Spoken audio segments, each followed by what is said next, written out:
भारतीय नौसेना अपनी दीर्घकालिक क्षमता वृद्धि योजना के तहत अब भविष्य की डायरेक्टेड एनर्जी वेपन निर्देशित ऊर्जा हथियार प्रणालियों पर ध्यान केंद्रित कर रही है, जो पुराने क्लोज इन वेपन सिस्टम जैसे सोवियत काल के 30 मिलीमीटर रोटरी टॉप AK-630 की जगह लेंगी, जिसका उपयोग वायु रोधी और मिसाइल रोधी रक्षा के लिए किया जाता है।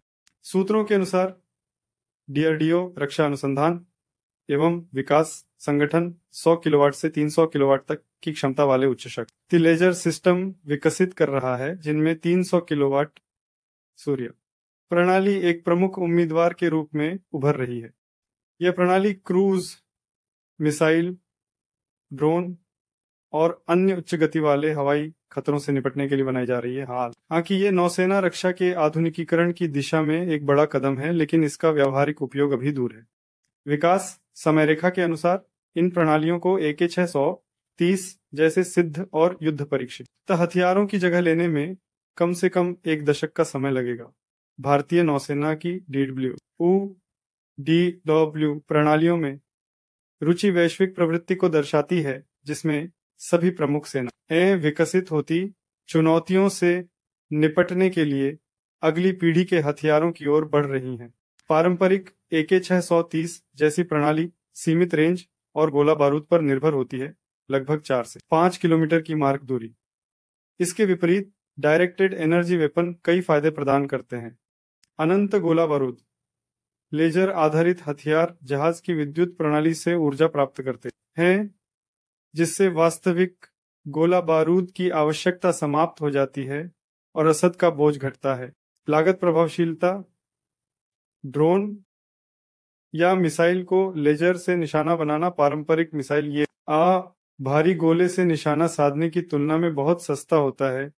सटीकता और गति लेजर प्रकाश की गति से कार्य करते हैं, जिससे ये सुपरसोनिक क्रूज मिसाइल या कम लागत वाले ड्रोन के झुंड जैसे तीव्र खतरों को तुरंत निष्क्रिय कर सकते हैं। कम दुष्प्रभाव विस्फोटक गोले की तुलना में लेजर हथियार न्यूनतम क्षति पहुंचाते हैं, जिससे वे भीड़भाड़ वाले समुद्री इलाकों में आदर्श साबित होते हैं। AK-630 हालांकि विश्वसनीय और युद्ध परीक्षित है, लेकिन आधुनिक खतरों के सामने अब कमजोर साबित हो रहा है। इसकी 4 से 5,000 राउंड प्रति मिनट की फायरिंग दर पुराने विमान और मिसाइलों के खिलाफ प्रभावी थी, लेकिन यह स्टेल्थ ड्रोन, हाइपरसोनिक मिसाइल और स्वार्म झुंड हमलों से निपटने में संघर्ष करता है। नौसेना के प्रोजेक्ट 17A नीलगिरी श्रेणी फ्रिगेट्स और next generation missile vessels NGMV को इस प्रकार की मॉड्यूलर प्रणालियों के साथ डिजाइन किया गया है, जिससे वे DW को अपने बहुस्तरीय रक्षा तंत्र में बराक 8 और VLSRACM जैसी प्रणालियों के साथ शामिल कर सकें। DRDO का चल रहा अनुसंधान विशेष रूप से 300 किलोवाट की सूर्य लेजर प्रणाली भारत को उनका कुछ देशों में शामिल करता है, जो सैन्य उपयोग के लिए उच्च ऊर्जा लेजर तकनीक में निवेश कर रहे हैं। DRDO अधिकारियों के अनुसार सूर्य प्रणाली विभिन्न हवाई खतरों को निष्क्रिय करने में सक्षम होगी। क्रूज मिसाइलें, जो मैक 2 से अधिक गति प्राप्त करती हैं, इनसे निपटने के लिए AK-630 पर्याप्त नहीं है। ड्रोन यूक्रेन जैसे युद्धों में देखे गए कम लागत वाले ड्रोन नौसेना के लिए बड़ा खतरा बन रहे हैं। रॉकेट और आर्टिलरी तटीय रक्षा के लिए अल्प दूरी के हथियारों से बचाव आवश्यक है।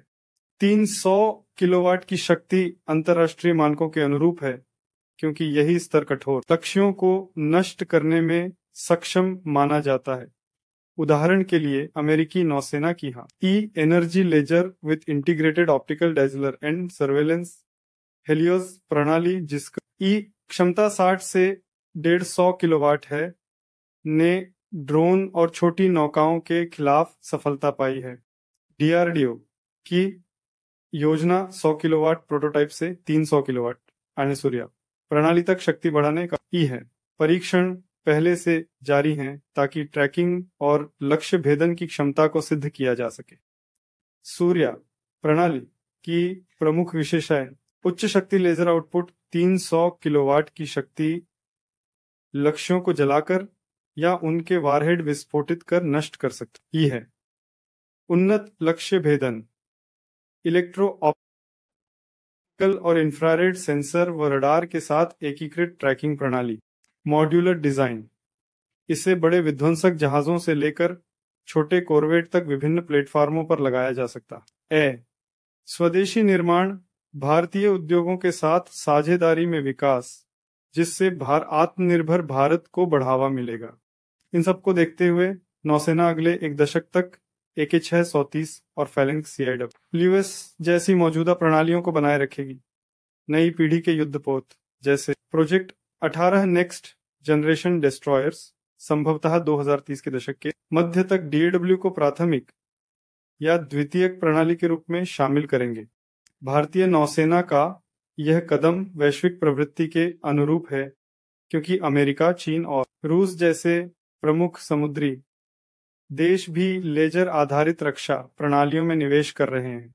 चीन के जहाज आधारित लेजर और अमेरिकी नौसेना के विध्वंसक जहाजों पर हेलियोस तैनाती यह दिखाती है कि भविष्य के युद्धों में इन हथियारों की रणनीतिक भूमिका कितनी महत्वपूर्ण है।